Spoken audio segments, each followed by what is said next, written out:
Fuck.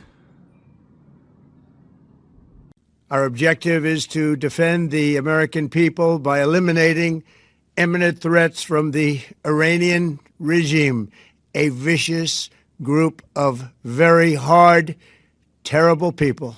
A short time ago, the United States military began major combat operations in Iran. Our objective is to defend the American people by eliminating imminent threats from the Iranian regime, a vicious group of very hard, terrible people. Its menacing activities directly endanger the United States, our troops, our bases overseas, and our allies throughout the world.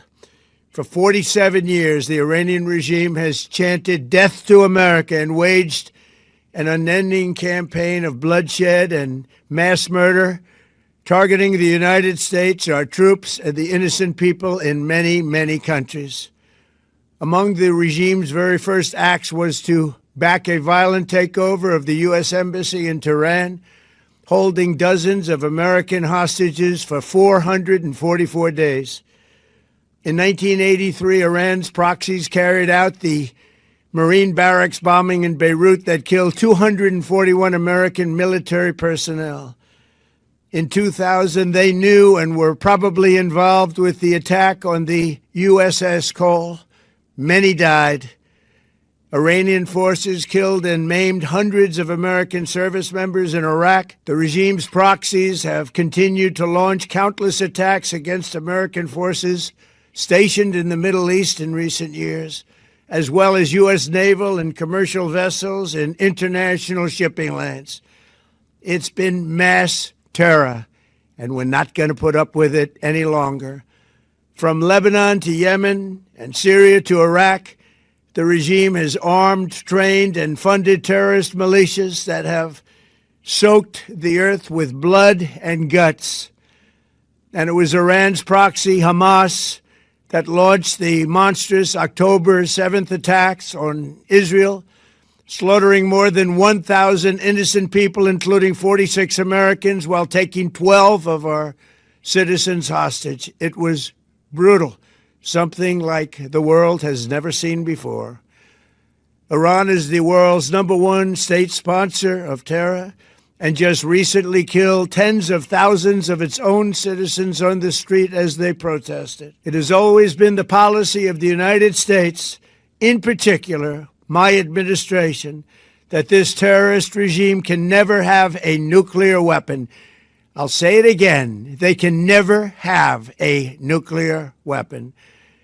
That is why in Operation Midnight Hammer last June, we obliterated the regime's nuclear program at Fordow, Natanz, and Isfahan. After that attack, we warned them never to resume their malicious pursuit of nuclear weapons, and we sought repeatedly to make a deal. We tried. They wanted to do it. They didn't want to do it. Again, they wanted to do it. They didn't want to do it. They didn't know what was happening. They just wanted to practice evil. But Iran refused, just as it has for decades and decades. They've rejected every opportunity to renounce their nuclear ambitions, and we can't take it anymore. Instead, they attempted to rebuild their nuclear program and to continue developing long-range missiles that can now threaten our very good friends and allies in Europe, our troops stationed overseas, and could soon reach the American homeland. Just imagine how emboldened this regime would be if they ever had and actually were armed with nuclear weapons as a means to deliver their message.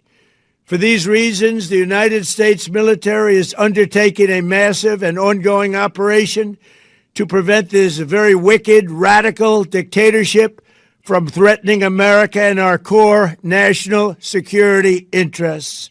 We are going to destroy their missiles and raise their missile industry to the ground. It will be totally, again, obliterated. We're going to annihilate their Navy. We're going to ensure that the region's terrorist proxies can no longer destabilize the region or the world and attack our forces, and no longer use their IEDs or roadside bombs, as they are sometimes called, to so gravely wound and kill thousands and thousands of people, including many Americans. And we will ensure that Iran does not obtain a nuclear weapon. It's a very simple message. They will never have a nuclear weapon. This regime will soon learn that no one should challenge the strength and might of the United States Armed Forces. I built and rebuilt our military in my first administration, and there is no military on earth even close to its power, strength, or sophistication. My administration has taken every possible step to minimize the risk to U.S. personnel in the region. Even so, and I do not make this statement lightly, the Iranian regime seeks to kill. The lives of courageous American heroes may be lost, and we may have casualties. That often happens in war. But we're doing this not for now. We're doing this for the future, and it is a noble mission. We pray for every service member as they selflessly risk their lives to ensure that Americans and our children will never be threatened by a nuclear-armed Iran. We ask God to protect all of our heroes in harm's way, and we trust that, with his help, the men and women of the armed forces will prevail. We have the greatest in the world, and they will prevail. To the members of the Islamic Revolutionary Guard, the armed forces, and all of the police, I say tonight that you must lay down your weapons and have complete immunity, or, in the alternative, face certain death. So, lay down your arms. You will be treated fairly with total immunity, or you will face certain death. Finally, to the great proud people of Iran, I say tonight that the hour of your freedom is at hand. Stay sheltered. Don't leave your home. It's very dangerous outside. Bombs will be dropping everywhere.